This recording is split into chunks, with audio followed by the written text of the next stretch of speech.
যে আপনারা জানেন যে জুলাই আগস্টে যে মানবতা বিরোধী অপরাধ সংঘটিত হয়েছিল সেগুলোর বিচার প্রক্রিয়া ক্রমান্বয়ে আমরা একটার পর একটা বিচারের আনুষ্ঠানিক যাত্রার মধ্যে প্রবেশ করছি।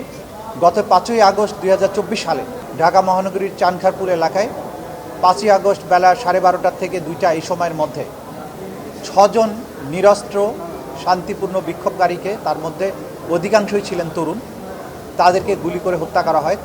যারা সেদিন শহীদ হয়েছিলেন শহীদ শাহরিয়ার খান আনাস, শহীদ জুনায়েদ আহমেদ, শেখ মাহাদি হাসান জুনায়েদ, শহীদ মোহাম্মদ ইয়াকুব, শহীদ মোহাম্মদ রাকিব হাওলাদার, শহীদ ইসমামুল হক, শহীদ মানিক মেয়রফে শাহরি, এই 6 জনকে একটা সংক্ষিপ্ত টাইম ফ্রেমের মধ্যে তদানীন্তন ডিএমপির কমিশনার হাবিবুর রহমানের নির্দেশে, হাবিবুর রহমান আবার শেখ হাসিনা এবং আসাদুজ্জামান খান কামাল এবং পুলিশের আইজিপির মাধ্যমে নির্দেশিত হয়েছিলেন।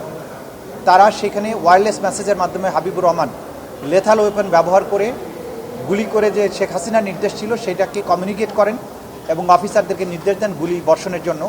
এবং সেই নির্দেশের প্রেক্ষিতে আসামি হাবিবুর রহমান, সুদীপ কুমার চক্রবর্তী, শাহ আলম মোহাম্মদ আখতারুল ইসলাম এবং ইমরুল, এই 4 জন অফিসারের সরাসরি নির্দেশ তত্ত্বাবধানে বাকি 4 জন আসামি আরশাদ হোসেন, সুজন হোসেন, ইমাজ হোসেন ইমাম এবং নাসিরুল ইসলাম, যারা ঘটনাস্থলে প্রেজেন্ট থেকে আরশাদ হোসেন একজন ইন্সপেক্টর হিসাবে বাকি আসামিদেরকে সরাসরি প্রত্যক্ষ তত্ত্বাবধানের মাধ্যমে চাইনিজ রাইফেল, শটগান এবং অন্যান্য আগ্নেয়াস্ত্র ব্যবহার করে নিরস্ত্র বিক্ষোভকারীদের গুলি করে হত্যা করে।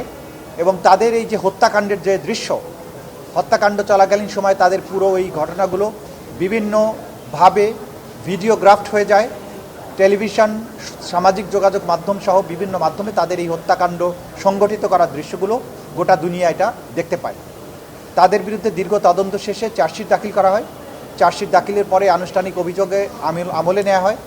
এরপরে পলাতক আসামিদের পক্ষে বিভিন্ন সময়ে যারা ছিলেন পলাতক আসামি তাদের জন্য রাষ্ট্রের পক্ষ থেকে স্টেট ডিফেন্স লয়ার এনগেজ করা হয়। এবং যারা উপস্থিত আছেন, আজকে 4 জন উপস্থিত ছিলেন, আসামি আরশাদ হোসেন, সুজন হোসেন, ইমাজ হোসেন ইমন এবং নাসিরুল ইসলাম, তারা আদালতে উপস্থিত ছিলেন, তাদের আইনজীবীরা ছিল। এই দুই পক্ষকে শুনানি অন্তে আজকে আন্তর্জাতিক অপরাধ ট্রাইব্যুনাল 1 এই 8 জন আসামির বিরুদ্ধে আনুষ্ঠানিকভাবে অভিযোগ গঠন করেছেন।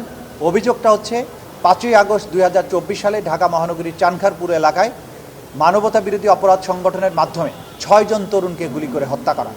এবং সেই অভিযোগ গঠনের পরে আজকে তাদেরকে সময় দেওয়া হয়েছে প্রস্তুতির জন্য।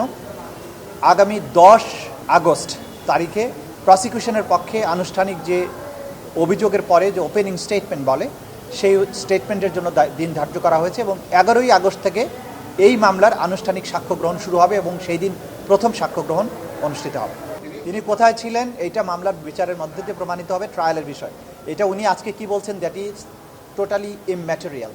আজকে উপস্থাপিত সাক্ষ্য প্রমাণের ভিত্তিতে আদালত তার বিরুদ্ধে অভিযোগ গঠন করেছেন। তার আজকে বলার বিষয় যে তিনি দোষ স্বীকার করেন না দোষ অস্বীকার করেন।